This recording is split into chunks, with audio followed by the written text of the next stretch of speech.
Good Morning Business, le grand entretien. Le grand entretien, ça débat déjà avec Raphaël Legendre. Bonjour Léonard Prunier, vous êtes président de la FEF, la Fédération des entreprises et entrepreneurs de France. Vous êtes également président de la maison Prunier, spécialisée dans la fabrication de spécialités charcutières haut de gamme. 22 000 entreprises indépendantes dans la FEF, 250 000 emplois. On va parler évidemment des négociations commerciales qui, de l'avis de tous cette année, sont particulièrement tendues. Pourquoi spécifiquement cette année ? Je dirais qu'il faut se remettre dans le contexte. Nos entreprises, PME, ETI, sont en grande difficulté aujourd'hui. Depuis 2019, on est passé de 18% d'entreprises déficitaires à 33%. Vous imaginez, un tiers sont déficitaires. On a fait un sondage à la FEF, 62% de nos adhérents disent que 2025 sera pire. Donc il y a vraiment péril. Et je dirais le système de négociation commerciale, vu sa complexité, ne permet pas de mettre de l'harmonie dans la relation. Donc il est vraiment urgent de revenir sur le système de négociation commerciale qui est complètement inadapté aux PME ETI. Mais pourquoi ? Expliquez-nous un petit peu, parce que c'est vrai que on a l'impression que c'est plus compliqué, c'est toujours tendu des négos commerciales, mais que c'est pire cette année que les années précédentes. Pourquoi ? Alors, il y a un contexte particulier. La concurrence est dure entre les distributeurs. Ça l'a toujours été. Oui, mais ça s'amplifie. Il y a de moins en moins de clients pour nos entreprises. Il y a eu des rachats d'enseignes. Et tous les ans, je rappelle aujourd'hui que le système de négociation commerciale est tellement compliqué qu'en fait, j'ai essayé de vous le simplifier. Mais avant, on négociait le tarif, on arrivait avec notre tarif, on se mettait d'accord sur l'activité qu'on allait faire ensemble, et puis on travaille ensemble.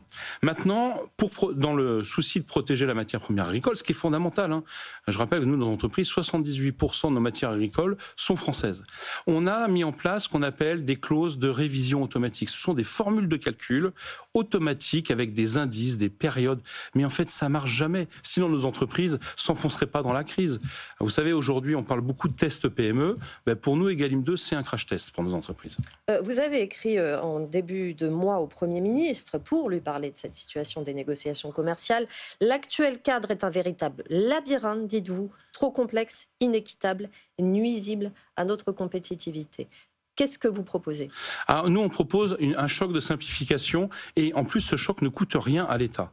C'est juste revenir à une négociation avec nos clients, redonner à nos entreprises PME, ETI la main sur ce qu'on appelle le tarif, qui est le prix de référence. Après, on négocie avec nos clients des contreparties, ce qui est normal. On fait une remise plus importante à un client qui vous propose de faire plus d'activités avec vous. Et c'est tout. Et on arrête les formules de calcul. J'ai oublié de vous parler des options. On doit décrire sur nos tarifs maintenant quelle est la part de la matière agricole en volume, en valeur.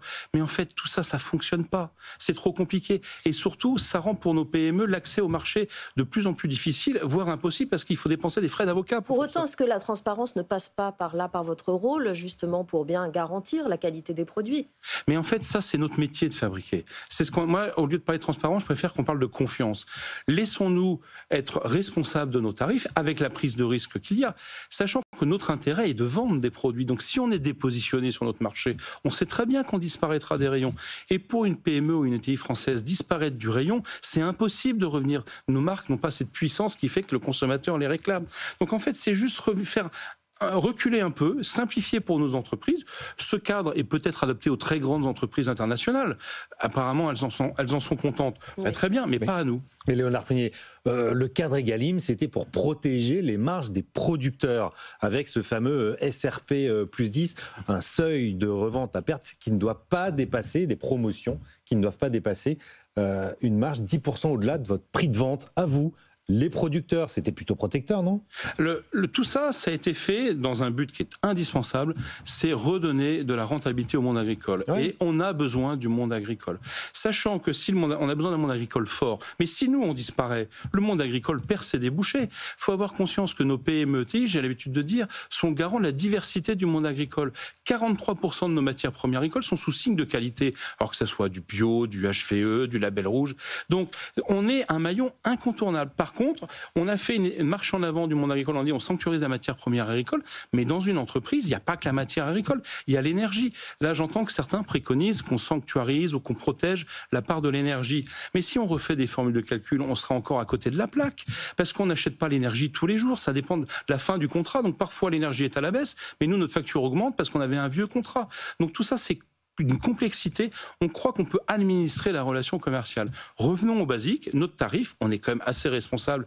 Il faut avoir conscience que tout dirigeant de PME n'a qu'une peur, c'est d'être trop cher. Enfin, vous demandez davantage que de la libre négo commerciale. Vous demandez une sanctuarisation des tarifs pour les PME et les ETI, c'est-à-dire un tarif un peu rigide. Parce que le risque, c'est pas de disparaître des rayons, tout simplement, des distributeurs qui diront je préfère négocier avec les gros, au moins avec eux, c'est la négo commerciale dure. En fait, c'est pas un tarif rigide, c'est-à-dire qu'on demande à ce que nos tarifs varient en même temps de la même manière pour rétablir de la confiance. Aujourd'hui, avec toutes ces formules, ça varie pas de la même manière partout, donc ça crée le bazar.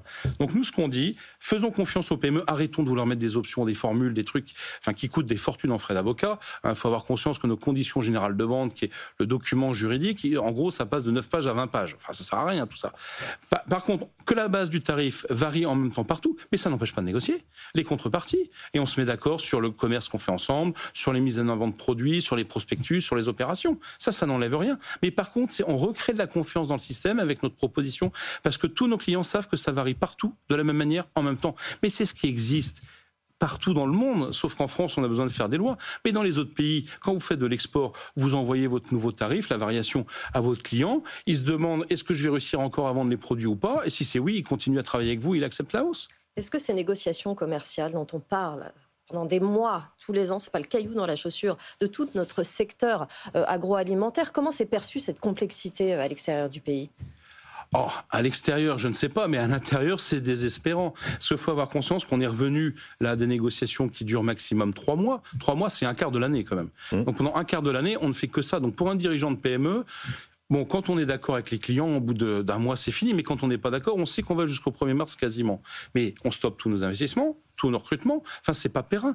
Et surtout, ce système, il est destructeur de valeur parce qu'il ne nous permet pas d'investir. Pour investir, on peut pas tous les ans se dire mais comment je vais m'en sortir? Il faut avoir cette certitude qu'on va pouvoir répercuter les impacts. Après que des entreprises, si elles sont dépositionnées, si elles sont qu'elles aient des difficultés, mais ça c'est le commerce, c'est la vie de l'entreprise. Mais par contre, aujourd'hui, on handicape tout le monde. Et vous savez, c'est cette culture qu'on a souvent. Parfois, il y a des gens qui sont un peu fraudeurs ou que ça se passe mal, donc on met des règles compliquées, mais en fait, on empêche tous les autres de travailler correctement. En même temps, on est à une semaine, 10 jours de la fin des négociations. 80% des contrats ont été signés avec les PME. Alors c'est plus compliqué pour les grands groupes en l'occurrence, puisqu'on est à peu près à moins de la moitié, mais finalement ça avance plutôt pas mal, non? Mais 80%, ça fait 2 mois et demi qu'on négocie. Et alors nous, à la FEF, nos chiffres, on est autour de 70%. Enfin, c'est compliqué. Puis, mais il faut voir tout le travail juridique. C'est plus lent que d'habitude? C'est un peu plus lent que d'habitude. Traditionnellement. Non, c'est un peu plus lent. Alors après, on est perturbé, parce que l'année dernière, ce qui était bien, c'est que ça avait duré qu'1 mois et demi. Il y a eu cette loi subite qui nous avait fait avancer la date des négociations. Mais au moins, ça ne durait qu'1 mois et demi. Donc quand on allait beaucoup plus vite, et ça veut dire qu'on passe beaucoup plus de temps à innover, à se projeter sur l'avenir et à répondre aux attentes des consommateurs. Je l'ai dit, pardon, vous êtes aussi président de la Maison Prunier, spécialisée dans la fabrication de spécialités charcutières haut de gamme. Comment se porte spécifiquement ce secteur à ce stade? La Maison Prunier, je dirais, on s'en sort. Enfin, on est pas en négociation. La Maison Prunier. Multimédaillée, mais nous, je dirais, c'est notre positionnement qui fait qu'on est là pour donner du plaisir aux consommateurs. Après, le secteur de la charcuterie, de manière générale, est aujourd'hui plutôt en difficulté. On voit que les entreprises, c'est pareil. Je crois de mémoire que la charcuterie, c'est plus de 30% d'entreprises déficitaires. Donc, il y a un vrai problème, sachant qu'on est la charcuterie, le secteur charcutier français, le premier transformateur du porc français. Pourquoi elles sont dans ces difficultés? Alors, je pense que c'est dans les négociations commerciales, ça joue. Et puis après, c'est des choix peut-être aussi d'entreprise. Mais ça, je dirais là-dessus, à chacun de trouver son bon positionnement. Est-ce qu'il y a un souci de centrale d'achat aujourd'hui? Est-ce qu'il y a assez de concurrence dans les centrales d'achat? Intermarché, Monoprix et Auchan se sont alliés pour créer Aura Retail. C'est un acteur majeur, c'est 1/3 du marché aujourd'hui. Est-ce que vous, côté producteur, vous dénoncez cette concentration des centrales d'achat? Cette concentration, elle est légale, elle est validée par les autorités, il faut faire avec. C'est pas le sujet. Y compris quand elles partent dans des pays étrangers pour éviter... Alors ça, j'entends, on se focalise sur les centrales internationales, c'est un sujet politique, mais c'est pas le sujet des PME. Donc c'est pas ça qui crée les problématiques pour les PME. Aujourd'hui, ce qui est sûr, c'est qu'on va vers 4-5 clients comme dans les autres pays européens, c'est pas spécifique à la France. Par contre, il faut des règles du jeu, du coup, et adaptées à la situation de déséquilibre, ce qu'on appelle un déséquilibre significatif. Quand votre client pèse 20, 30, 40, 50 milliards de chiffre d'affaires, que vous en faites 10, 20, 30 millions, la relation, elle est déséquilibrée. Donc il faut des règles du jeu adaptées. Mais ça, c'est possible. Et l'Europe le préconise. L'Europe demande qu'on ait des règles du jeu différentes pour les entreprises qui font moins de 350 millions d'euros au niveau mondial. Donc c'est une demande de l'Europe. Est-ce que le Premier ministre vous a répondu? On a évoqué la lettre ouverte que vous avez envoyée. Il y a eu des réunions aussi à Bercy il y a 2 jours. Est-ce que l'exécutif a entendu votre message, votre appel? Pour l'instant, le Premier ministre ne nous a pas répondu, mais on échange avec les ministres, on est en lien pour travailler sur des propositions. Parce que, je dirais, nous, la FEF, aujourd'hui, on dit que le système ne va pas, mais on propose des choses. On est clair sur ce qu'on propose d'enlever dans la loi pour simplifier les choses. Merci beaucoup, Léonard Prunier, président de la FEF, Merci. la Fédération des entreprises et entrepreneurs de France, président aussi de la Maison Prunier, d'être venu nous voir ce matin dans la matinale de l'économie.